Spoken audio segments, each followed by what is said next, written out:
What's going on, fight fans? This is Sean with boxing and basketball.com here with the Flair. Cobb, how's it going, brother? It's going wonderful, going wonderful. All right. So listen, man, we saw your last fight. You bounced back against Maurice Hooker. Ain't nothing like a bounce back. And listen, and at first we thought, we're like, man, you kept it quiet. You didn't have the natural flair. But then at the end, at the post-fight interview, you let it out, man.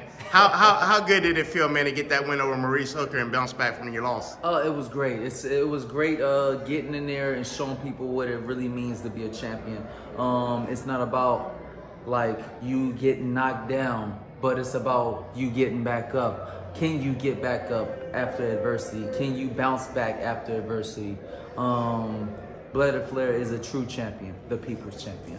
Tell everybody, where do you get that charisma from, that flair, that I know it's just the it factor, man. Where did it come from, man? Were you like a wrestling fan, or did you always have it in? Where did it come from? I don't know. I was always a wrestling fan. I was always a fan of just the sport of wrestling, and honestly, like everybody has that superhero inside of them. Right. It's just when I tap into that superhero inside of me, it's Blair the Flair. Right.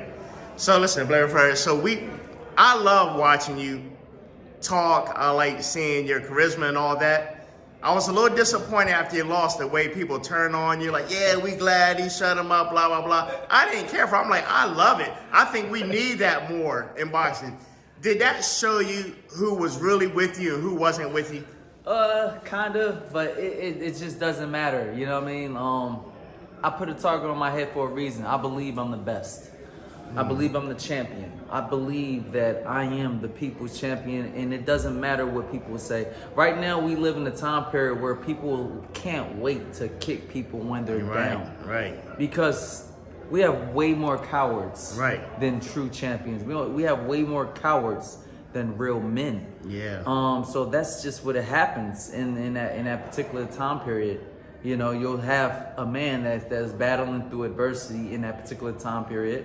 The promotion dramatically against him, giving him a fucking 4-week notice fight, not giving him a real understanding if I'm going to fight or not until the day of the fight. I'm still like in limbo as the fight happens. It's funny because they can't give it to me in a fair fight though. Right. Alexis Rocha can't win a fair fight against Blair Flair. Yeah. Then it's not real. It's not a real win. Right. And I can show you over and over again. I fight him and then fight somebody better. Literally, like a couple months after. Right. But after me fighting like Alexis Rocha, after fighting me, he fights consecutive bums, consecutive weak fights. How is he placed up in rankings? I would bid that is a lot to do with politics. Right. That has nothing to do with anything. Yeah. And just because he beats me doesn't qualify him to be a top-ranked fighter and a top 10 fighter. Just because I beat a top 10 fighter. No, I did the work. You sit your bitch ass down. Yeah. And that's just how it is. Because where is boxing if boxing ain't real? We have to get to a point where things are real, fighters are real, and people are like seeing the truth in the matter. And that's why Blair Flair comes out here and tells you and speaks to you in the truth. We don't want to see a fucking Errol Spence, Terrence Crawford fight. You know why? Because you motherfuckers is waiting too long. You motherfuckers are waiting too long. We're sick and tired of both of you motherfuckers not getting a fight and making a fight happen.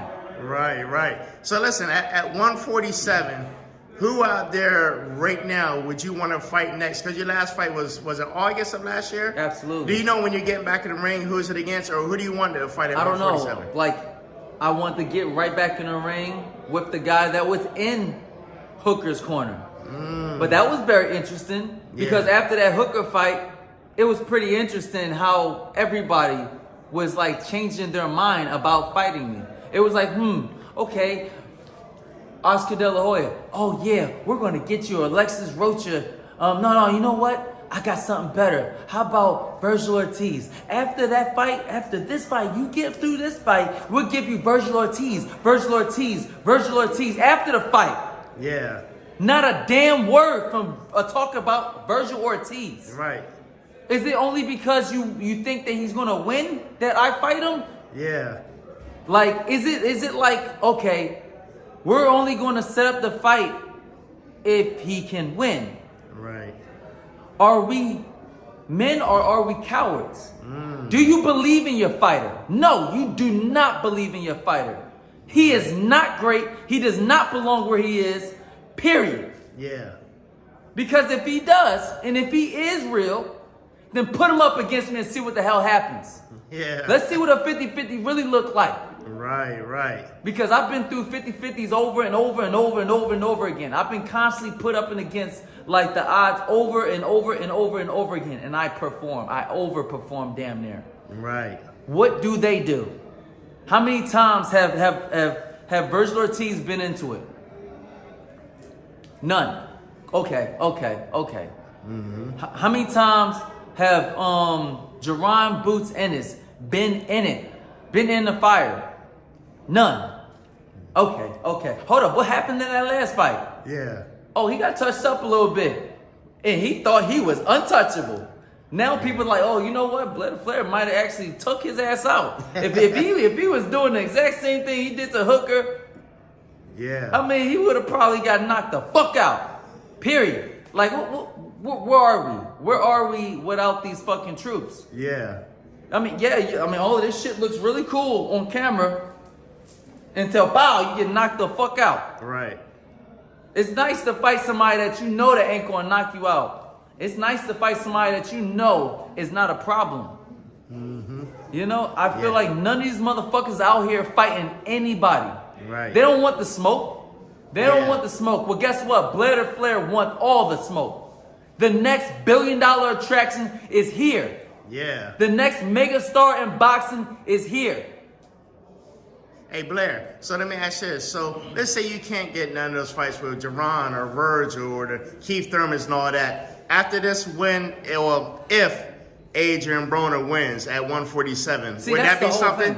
That, like, I hate the fact that Adrian Broner even take a fight like this. You know what I mean? And it's dangerous. Okay. He could possibly lose this fight. All right. You know what I mean? If he goes on to win this fight, absolutely. We need to make the mega fight happen.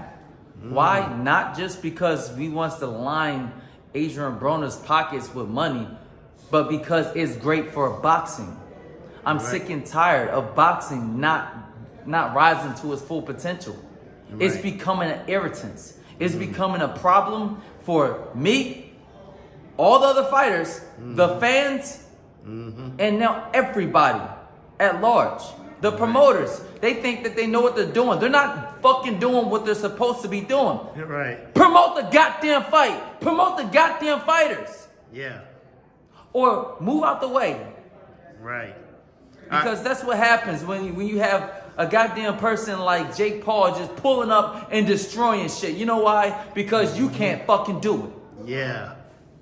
So, Blair, let me ask you this. So, Adrian Broner talked something similar about man, we're not getting paid or it's being late on our payment. Deontay Wilder recently came out and said, man, we need to change something where we get paid after the fight, not 4 weeks, a month, 3 months. Is that an ongoing issue with these promoters or just certain promoters that's not paying their fighters right after their fights? I don't know. You get paid, huh? Yeah, I always get paid. But the thing is, like, when you're like moving large sums of money and they have to do it legally, I mean, that's just how things happen. I mean, trust me. If somebody is trying to transfer $20 million from one account to my account, it's gonna take some time. And that's something that I can expect. Okay. It might take a week. Got you. At most, it might take even 2 weeks. Got you. If they're moving large amounts of money and we in a fucking world, in a country that loves to put their hands in it. Oh shit, did you just move $1? Right. Oh, I need to tax that. So we live in a very interesting time in a very interesting country, and we live in a world right now where like finances is not that easily like just manipulated and moved, unless they're gonna just, unless they moving by like Bitcoin. Yeah. It ain't that easy. Right. Me personally, I think it's just the financial literacy of a lot of fighters that just don't understand. So like they just think that, oh, well, they're not paying me on time. Like, no, they're paying you on time. You're just not going to get it in that time period because it takes time for that whole thing to go through a process. Right. That's where you have to train these fighters too to learn financial literacy. Right. Like, get your shit together, get smarter. Right, right. How do you feel about Terrence Crawford trying to take matters to his own hand, being his own promoter, trying to negotiate with Errol Spence? Do you think more fighters should do that? Instead of leaving everything up to the promoter, like, I want to know where the money's going at. What are y'all doing with the money? What cut are you getting? What cut am I getting? He should. He should, and absolutely. I absolutely agree with that. I think that fighters should be like more involved in their financial decision-making skills. They should be more involved with what's going on in boxing. I mean, we're over here talking about, oh yeah, well, he shouldn't be doing it by himself. Motherfucker, once upon a time, there was Floyd Mayweather. Right. He made sure all that shit happened. Right. The 24/7 series was not a show until Floyd Mayweather made it a show. Right, right. Because he wanted to promote his goddamn fights. Again, promoters, do your fucking job.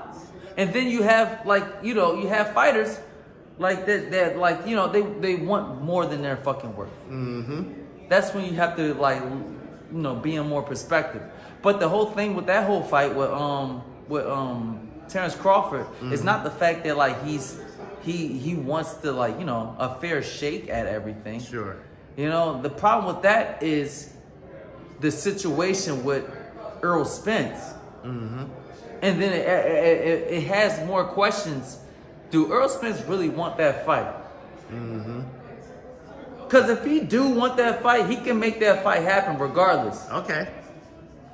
Terrence Crawford ain't even asking for a 50-50 split. Right. But you bitching because he wants a 40-60?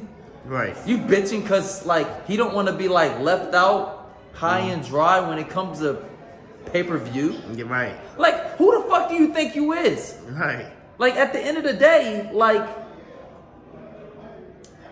you're not worth that. Right. Because you're not actually worth shit without a Terrence Crawford fight. Right. I mean, yeah, you're going to go off to fight Keith Thurman. That was well overdue. You should have just left that alone. At what weight class? 54? What are you doing? Right. What are you doing? Right. You know what? You can go ahead and fight Blair Flair. And you can get all the smoke.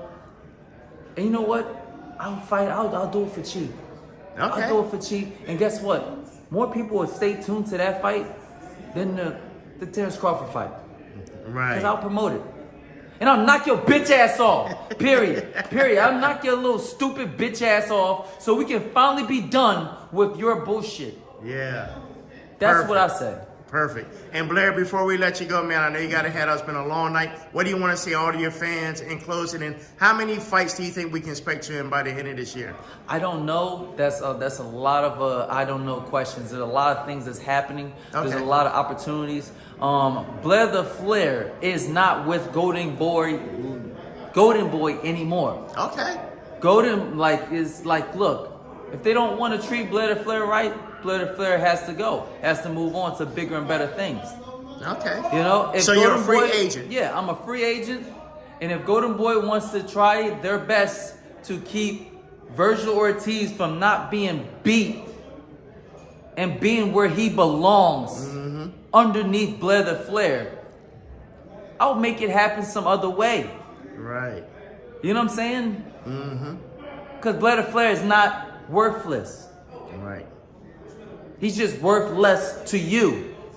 So that's just the issue right there. Right now, we're working on a lot of things, a lot of possibilities. There's a lot of big mammoth whales that are possibly bigger than even Showtime, possibly getting involved. You don't even know what I'm capable of. Okay. But then, you just automatically assume that I wasn't worth it.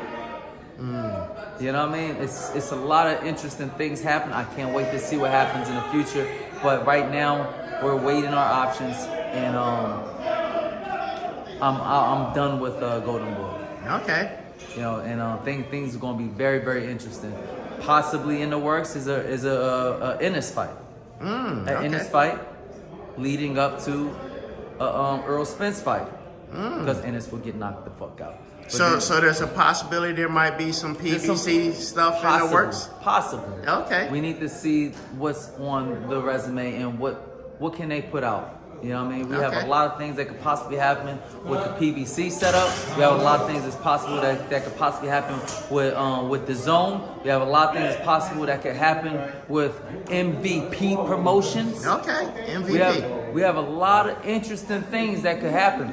And then you don't even know what I'm capable of if I was to start my own damn company. All right. There's a lot of things that could happen in the midst of new people that are jumping into boxing with far more greater numbers and far more greater power than even Showtime. We have to make sure that we see what's out there for Blair to Flair, and we'll see what happens and see everybody very, very soon back in the ring. There you have it, fight fans. Blair the Flair comment. Thank you for your time, brother.